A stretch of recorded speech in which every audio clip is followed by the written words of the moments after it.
Hi guys, welcome back to another tutorial. Today I'm going to be showing you how to create an AKS cluster. So I'm going to be showing you how to create an AKS cluster, and hopefully I'll also be showing you how to deploy a mini application. So first things first, so what is an AKS cluster? What is AKS used for? So AKS is mainly used to deploy containerized applications, which mainly involve Docker. So what I'm going to be doing today is I'm going to be deploying a mini application onto an AKS cluster. So just follow along. Right, so the only thing you need right now is your Azure account. So make sure you've logged into your Azure account, and inside the Azure portal, go log into the Azure portal, portal.azure.com. And the first thing you need to do is you need to create the resource. So click on create the resource and select containers, and inside containers select Kubernetes service. So we're going to be creating a KS service, right? So click on that. And over here you need to give in a few configurations. So my subscription is going to be pay-as-you-go.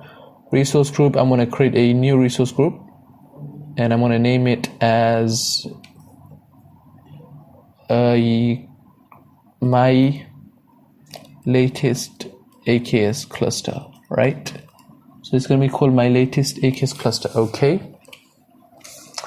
And Kubernetes cluster name, I'm going to give it as my sample AKS. Yeah, this should be fine. And go ahead and look down, and node count, I'm going to give it as initially as 1. So just bump that down to 1. And we're going to need to check the scale settings. Yeah, scale settings, virtual nodes, I'm not using any disabled, so just keeps this as it is. And inside authentication, yeah, cluster infrastructure is going to be the same. A new default service principal will be created, and keep this as it is as well. So this should be fine. So just go back and check the basics, and yeah, so go ahead and click on review plus create, and now it's going to check, it's going to validate it, and if it passes the validation, I'm going to be creating my first Kubernetes cluster. So just give it some time, and it should be done in a while.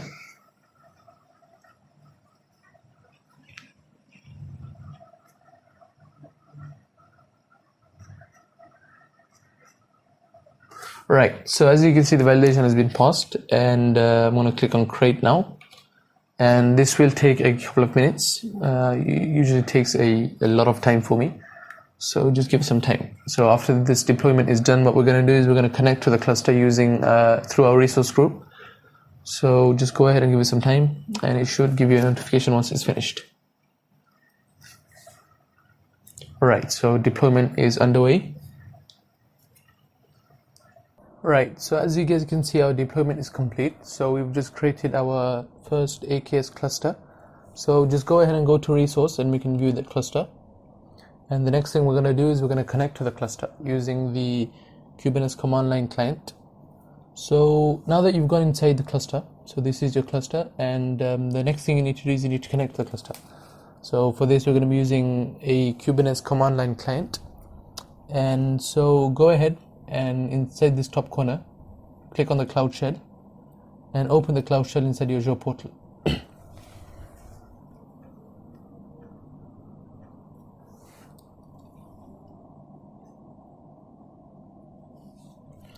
Right, so inside the Azure Portal, just hold on, let it connect.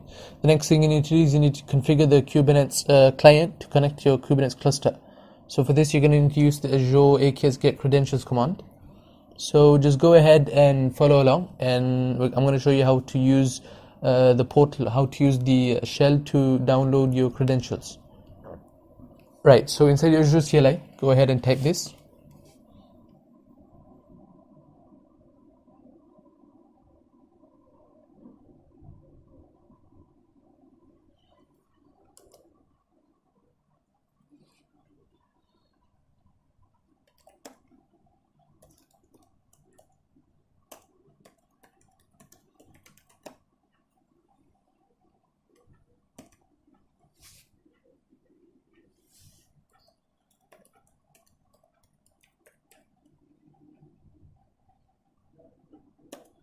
And over here you're going to need to give in your resource group name. So my resource group name was my latest AKS cluster.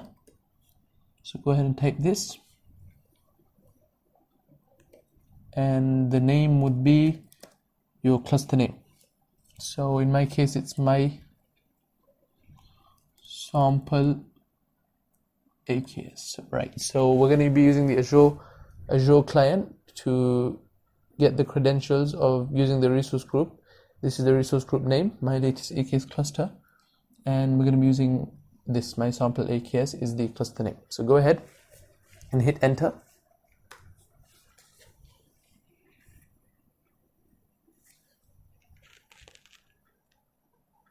Right, so it says here that it's merged my sample AKS. So this should be okay for now. Your config should have been saved.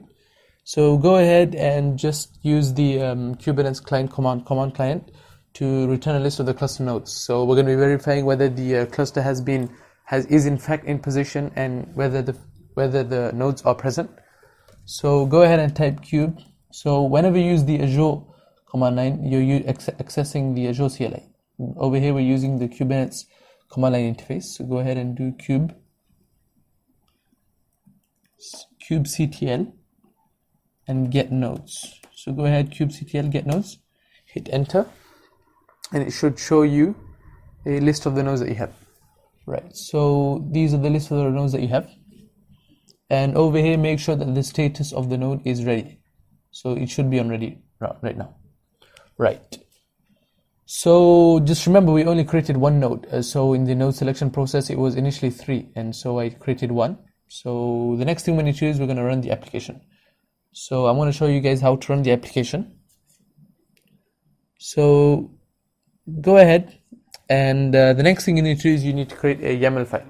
So if you've seen my previous videos, a YAML file, normally what a YAML file does is that it allows for any deployed application to have its routes configured. So all routes are normally configured, generally configured inside a YAML file. So if you've seen my deployments of React and Angular, you've seen that I normally create YAML files.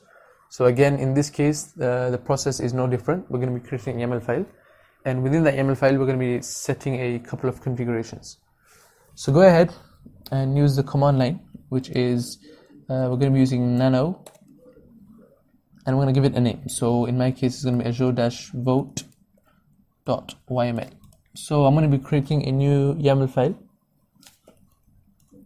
YAML, and I'm going to be creating a new YAML file, and this is the command for it. So after we create a new YAML file, we're going to have to give in a couple of configurations, so just follow along. So hit enter, and it should create a YAML file for you. Right, so this is your YAML file.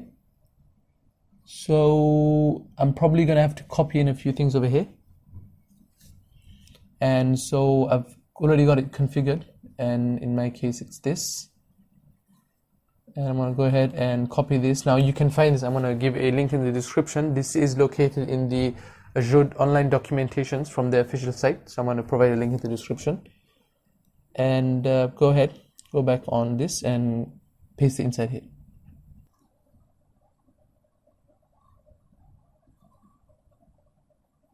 Right, so I've just pasted it in here now, and this should be fine for now. Right, so we've created our Azure.yaml file. So as you can see, I've copied all that YAML details, and I'm going to be providing a link in the description, so don't worry about it. So the next thing we need to do is we need to deploy the application using the Kubernetes command line client. So go ahead and just follow along, and we're going to be needing the name of the YAML file as well. So go ahead and type kubectl. So kubectl, whenever that's mentioned, is the Kubernetes command line. So apply, and in my case it was Azure vote.yml. Right, so what we're going to be doing now is we're going to be deploying the application, and once you deploy this, you should get a message which should tell you whether the deployment was successful or not. So go ahead and hit enter,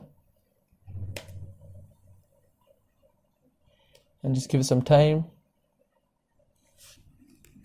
Right, so as you can see, the output, everything says created, and if your deployment was successful, it should show you created. So the next thing you need to do is you need to test the application. So go ahead, when the application runs, a Kubernetes service should be exposed to the front end of the internet. Right, so now that we've seen the application is in deployment, the next thing we want to do is we want to test the application. Now, the deployment may take a couple of minutes, so in order for you to know when the deployment is done, we may be able to monitor the application. So in order to monitor, what you need to do is kubectl and get service. So we're going to be monitoring when the application is deployed, and it's going to be azure-vote.yaml